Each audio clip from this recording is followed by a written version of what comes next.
Hello and welcome to Goldenrod Farmhouse. This morning we took a trip on the snow machines. It's about 4-5 miles from the house, and then hiked up about 3,500 feet elevation to the mountain nearby.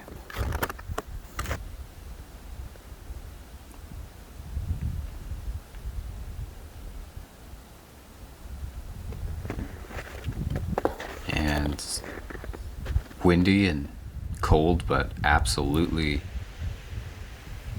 gorgeous.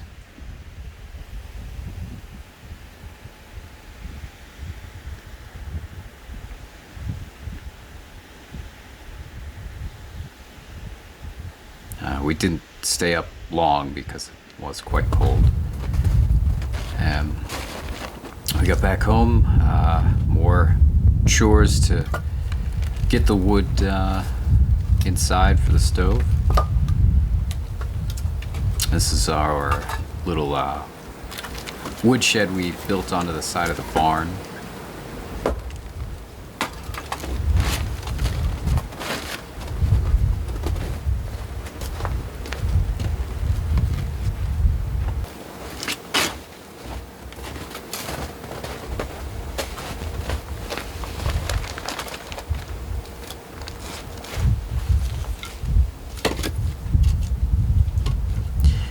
I'd like to figure out a better way to get the wood inside, because right now you have to walk through the entire house, and you're tracking snow and whatever from the wood is falling off. It makes a pretty big mess, and if you're doing it every 2 or 3 days, it's just a lot to keep up with.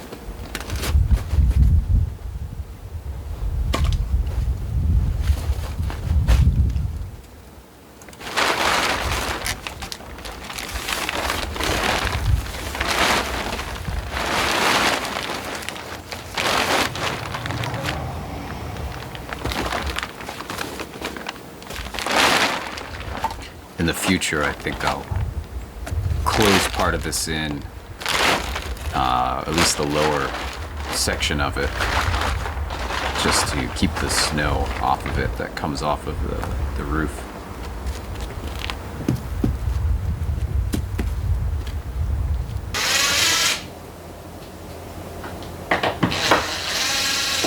And starting on the kitchen.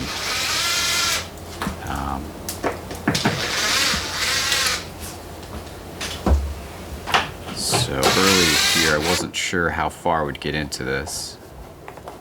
I kind of thought we might just go over the wall.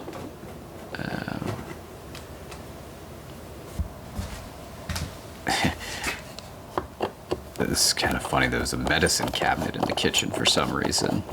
It looked like it'd been there for a pretty long time. It seems like a really odd place for a medicine cabinet, but anyway, there it is, and there it goes.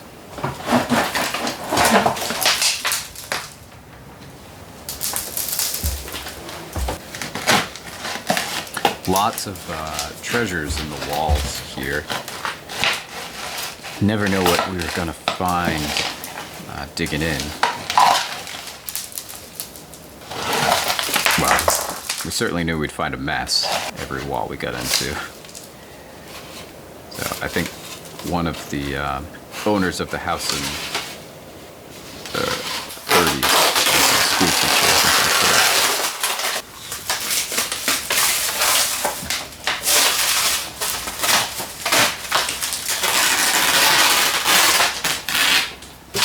So yeah, we started just by peeling back the wallpaper and sort of seeing how bad it was underneath, and it's pretty bad. Pretty big, cracked, dusty mess of plaster here.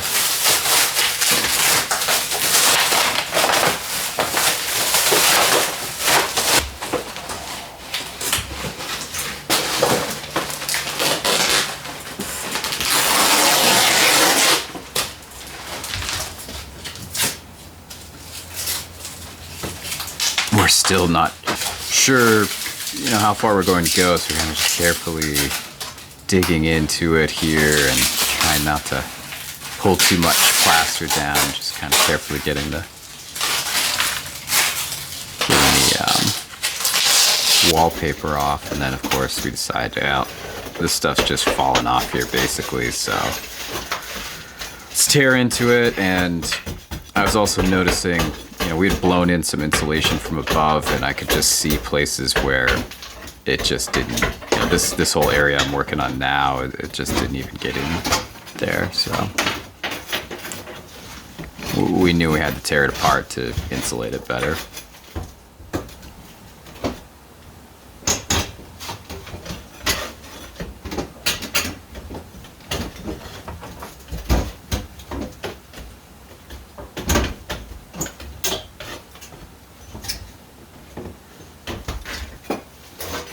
Kills me a little bit to pull all this old stuff off and kind of destroy it. It's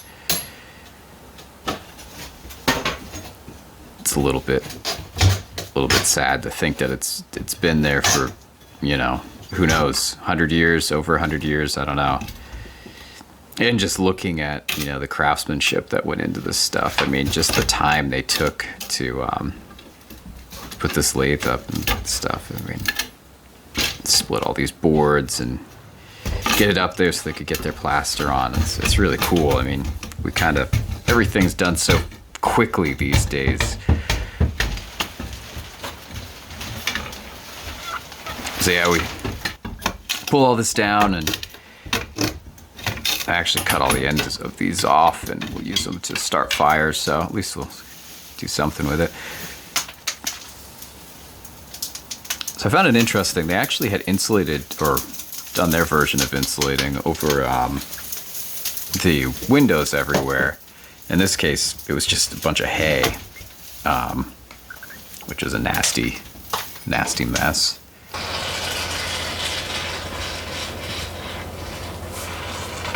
Yeah, a lot of spray foam in this house. I'm not proud of it, but it works really, really well. So just going in between the sheathing here, a lot of gaps in it.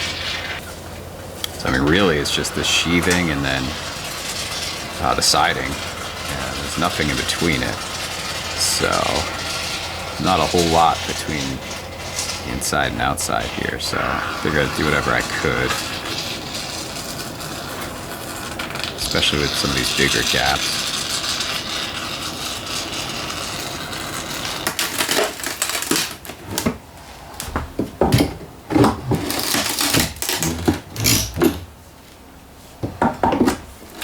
Some of this baseboard is particularly difficult to get out because the floor has been built up a little bit. When they put the linoleum in, they threw some plywood in on top, and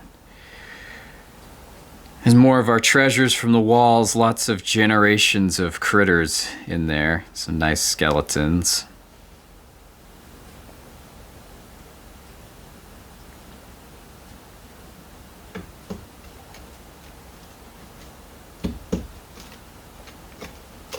I will tell you what, these square nails hold up forever. They could be so rusty, and they just hold better when they're rusty, frankly. I mean, the wood will split around the nail before the nail will come out.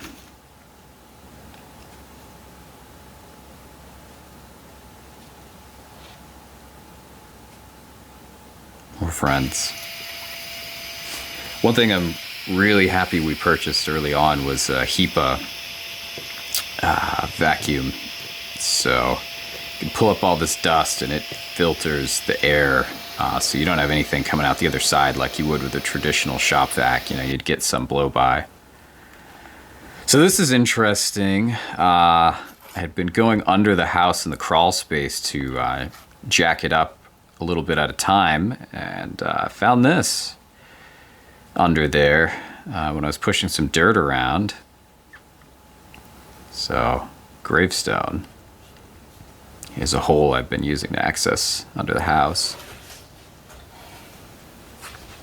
So pretty wild. We've talked to the Historical Society, And this is one of the earliest families. This is 1848. Poor family, you know, it's pretty common to die quite young, but this is just a 6-year-old girl.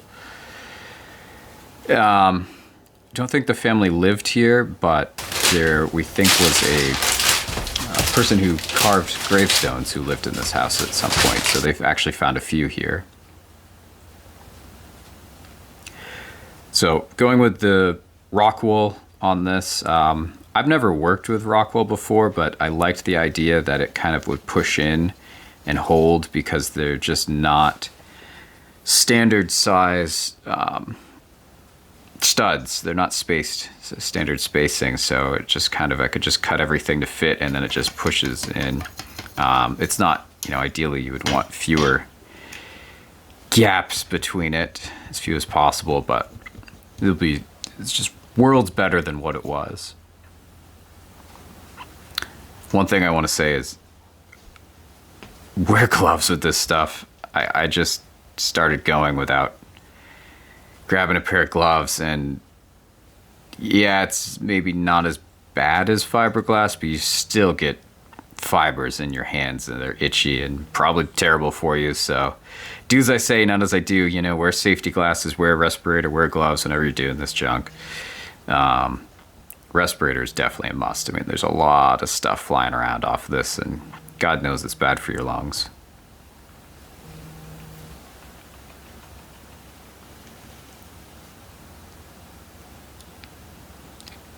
Wish I had a sharper razor. That was the biggest complaint I had with this stuff. I just wish I had bought a brand new razor blade to cut it with, because it kind of makes a mess out of it if it's not perfectly sharp. You don't get a nice clean cut, so you get ragged ends.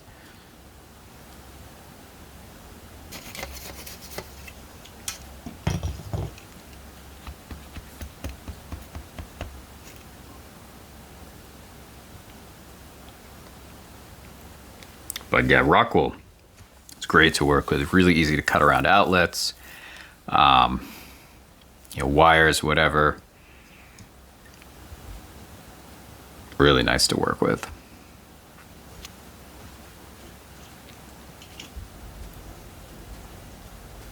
You know, plus there's no stapling. You know, you just throw it in there and that's it. So there we go. I'm pretty happy with that. Definitely massive improvement to, you know, basically no insulation before, which is wild to me that there's just kind of nothing there.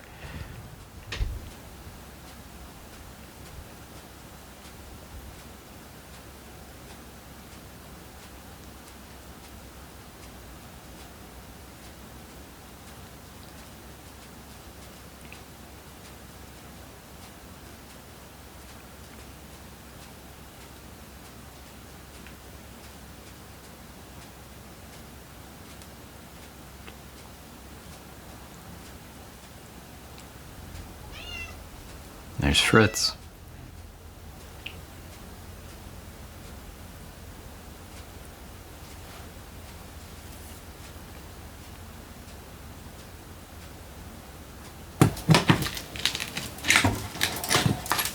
So I didn't take this this trim off initially because I thought, you know, maybe the crown molding was kind of holding this kind of a drop ceiling. Thought it was kind of holding it in place, but it's not. It's independent of that. So we did a little extra work pulling that, and here we go, putting up a plastic sheet just to get a good barrier. You know, there's probably still going to be a little bit of a draft, as good as I try to put that in there. So, and then yeah, we're throwing this up so we have something to screw to. So we're doing vertical nickel gap. I haven't mastered the hit the nail twice and drive it technique, so.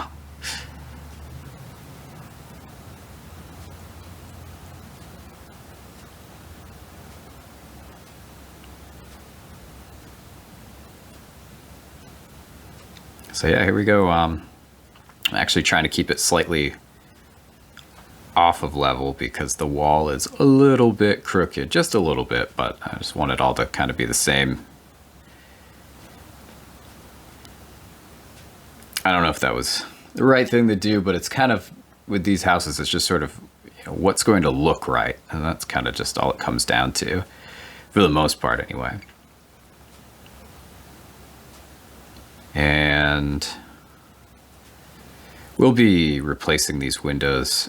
We tried to save a lot of them in the house, but these ones were just in really rough shape, just from the amount of sag that the kitchen had over time, and just really twisted these window frames and the windows themselves. So we're just put a similar style in, but yeah, they need to be replaced.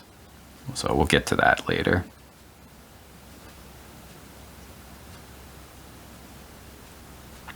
Thanks for watching.